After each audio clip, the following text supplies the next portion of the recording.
the drizzle of the rain, like a memory fall.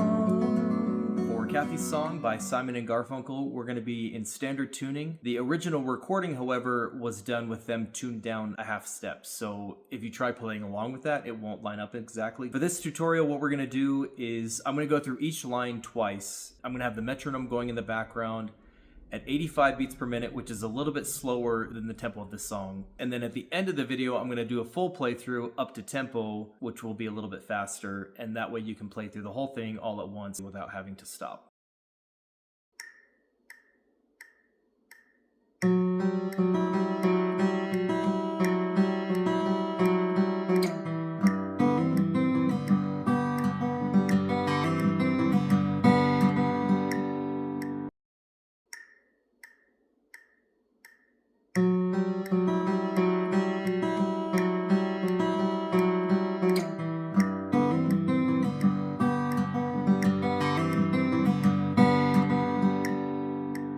It's worth noting here that when we go to the C over G, those two bars look very similar, but they are not the same.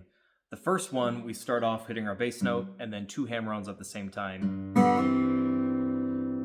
The second one, or should I say the fourth bar, we do a little bit more picking before we do our hammer-ons. And we do the hammer-ons at the same time, but just the strings are plucked at different times. And then everything after that is the same. And that's going to be a little bit of a theme in this song. If you try and match up exactly how he plays every single note throughout the entire song, you'll find that he switches it quite a bit. So certainly feel free to play it as you like, because he certainly does not have a consistent way that he plays it every time. But I will try to highlight some of those places as we go through where I feel like it might help.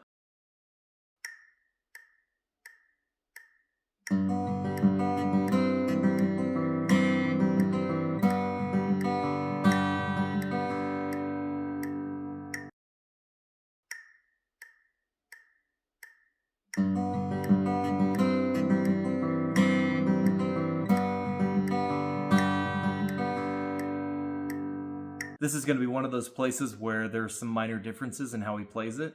If you look at bars 1 and 2 of this line, you'll see that they look like they're similar picking patterns, but they're actually just slightly different again. Number 1, you have, and number 2, you have. So there's some offsetting there in the order of the notes that he's playing. What you can do, however, and I believe he does this as well in various places in the song, is you can mix the picking patterns between the two. So what I like to do sometimes is I like to play bar 1 just like I play bar 2, only with the G chord instead of that C over G. So instead of, what I'll play is this. And that matches up with the picking pattern that we have in bar 2. So you don't have to change as you go through. You can just do and keep them consistent all the way through. And you won't really notice a difference. And you can even mix and match them as you like as you're playing it.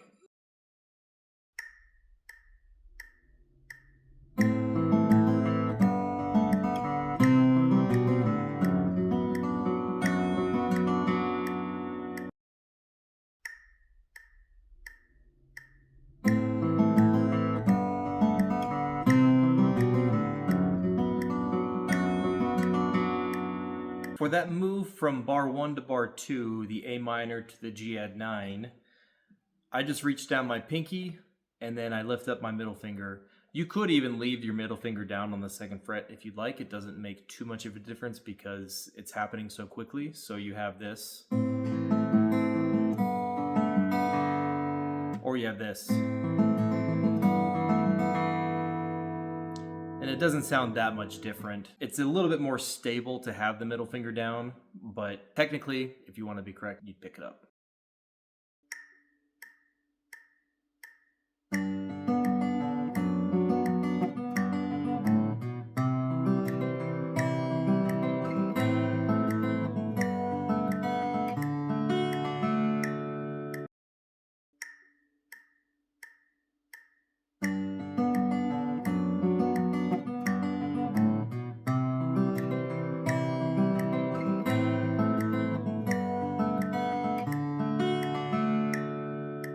fingering that you chose for the last bar in the previous line is going to be relevant for how you're going to play this first chord. So what you're going to do if you chose the thumb approach, to hit the G on the first bar of line 3, you're just going to slide your thumb up and lift up your ring finger.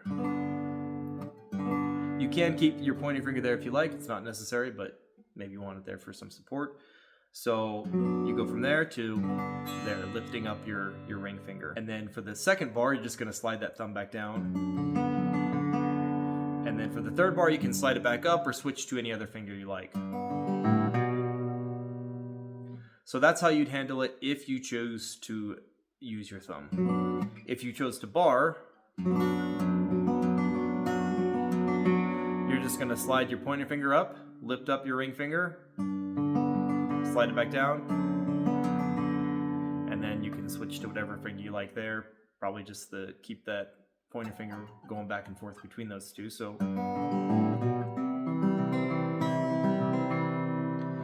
So just be aware of how you're going to handle that last bar in the previous line, because it will be relevant for how you play that G chord in line 3. For the B minor over F sharp, there are 2 different ways of doing it. I reached my thumb around to grab the F sharp, and then I fretted the remaining part of the chord, which is basically the B minor, with these fingers stacked up like this, my pointer finger grabbing the 2nd fret on the high string. So that's one way to do it. You can also just bar. That might actually be a little bit more comfortable. So you have this. Or you have this.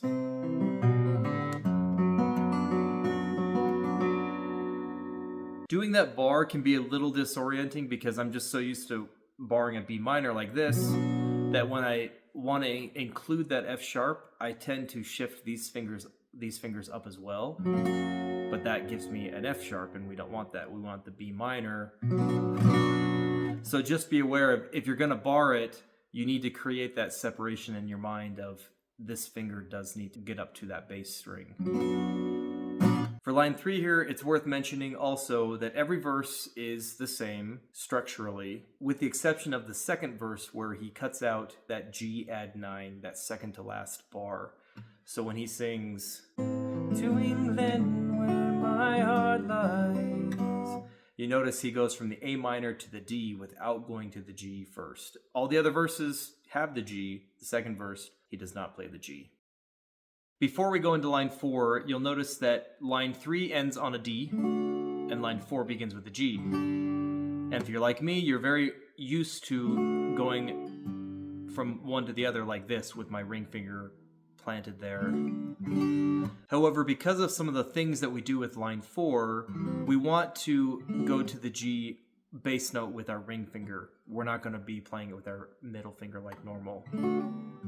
So just be aware that when we end line 3, we want to go to line 4 leading with our ring finger to the bass note as opposed to our middle finger, because of some of the things that we're going to do in line 4.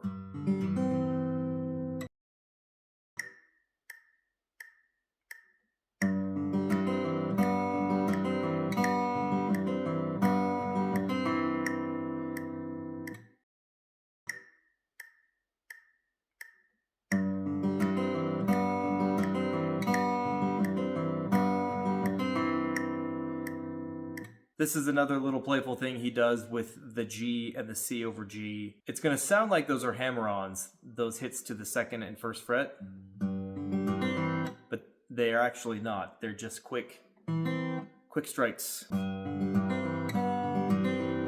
And you can compare those to what we're doing in the intro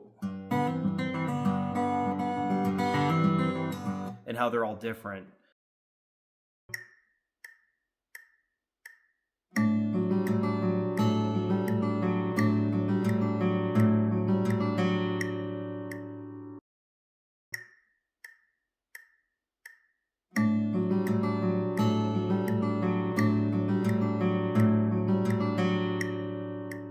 Line 5 here is played only after verses 2 and 4. For the outro, he does switch it up a little bit. He overlays a little solo on top of the chords that he's playing, And then he moves back into parts that we've already learned. So I'm not going to show you the rest of that because we've already gone over that. But I am going to show you the solo portion that he does. And I'm going to slow it down a little bit down to 75 beats per minute just because it is a little bit faster. And then we're going to go into the full playthrough after that.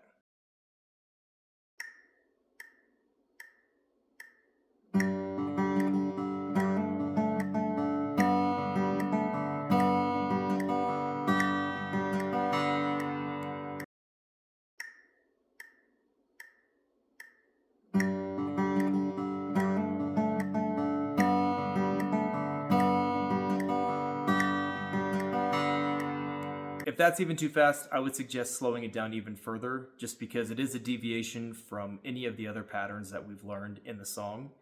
Because what we're adding on top of the bass layer is this.